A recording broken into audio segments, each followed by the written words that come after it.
আজকের দিনটা আমার জীবনের একটা অন্যতম বড় সুযোগ। সকাল সকাল ঘুম থেকে উঠে শুটিংয়ের জন্য রেডি হয়ে গেছি এবং ড্রাইভার দাদা গাড়ি নিয়ে আমার বাড়ির সামনে এসে উপস্থিত হয় এবং বাড়ি থেকে বেরিয়ে আমি আমার ড্রাইভার দাদার সঙ্গে শুটিং স্পটে যাচ্ছি। অবশেষে শুটিং স্পটে পৌঁছে গেছি।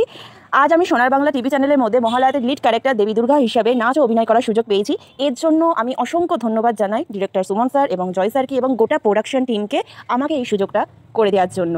ওষুধদের মধ্যে একজন চলে এসেছে আমার কাছে আমার ব্লগেতে, তো আমার ভাই হয় এটা। তো এখানের মধ্যে ওষুধদের মধ্যে যতজন ছিল ঠিক আছে, আর যে কালি হয়েছিল যারা ওষুধ হয়, কারণ আমি ওদের থেকে বয়সে অনেকটাই কমসে কম 4-5 বছরের বড় আমি ওদের থেকে বয়সে। মেকআপ আর্টিস্ট আন্টির কাছে দেবীর এই রূপ সাজার সময় শুধু একটা কথাই মনে হচ্ছিল, এটা শুধু আমার কাছে একটা চরিত্র নয়, এটা আমার কাছে একটা অনেক বড় দায়িত্ব। দর্শকের চোখে যেন দেবীর শক্তি আর মমতা ফুটে ওঠে, সেটাই আমার লক্ষ্য।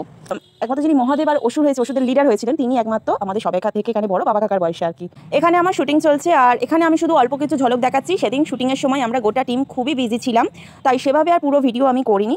পুরো মহালয়াটা দেখতে হলে অবশ্যই চোখ রাখতে হবে মহালয়ার দিন শুধুমাত্র সোনার বাংলা টিভি চ্যানেলে। সকালবেলা থেকে শুরু হয়েছিল শুটিং, একদম টানা সন্ধ্যে 7টা অবধি শুটিং হয়েছে আমাদের।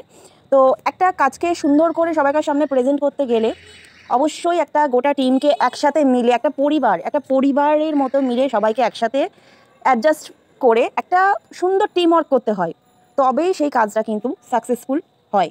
শুটিং শেষ হওয়ার পর সবার যখন ড্রেস চেঞ্জ হয়ে গেছে, একমাত্র ড্রেস চেঞ্জ করতে বাকি ছিলাম আমরা এই 3 জন। কারণ শেষে ডিরেক্টর স্যার যিনি ছিলেন, সেই স্যারের কথাতেই আমরা এই 3 জন একটু ফানি ডান্স নেচে নিলাম। আমাদের এই নাচ দেখে সেই সময় পুরো সেট মেতে উঠেছিল হাসি ঠাট্টায়।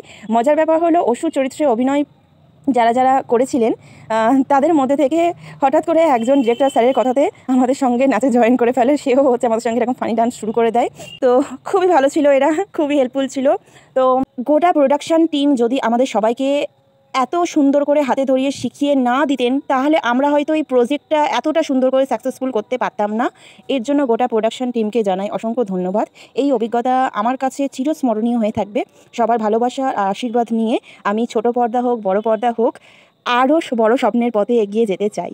শুটিং শেষ হয়ে যাওয়ার পরে যে যার বাড়ির উদ্দেশ্যে রওনা দেওয়া শুরু করি, আর সবার শেষে সবাইকে একটা কথাই জানাই, শুভ মহালয়ার আগাম প্রীতি ও শুভেচ্ছা।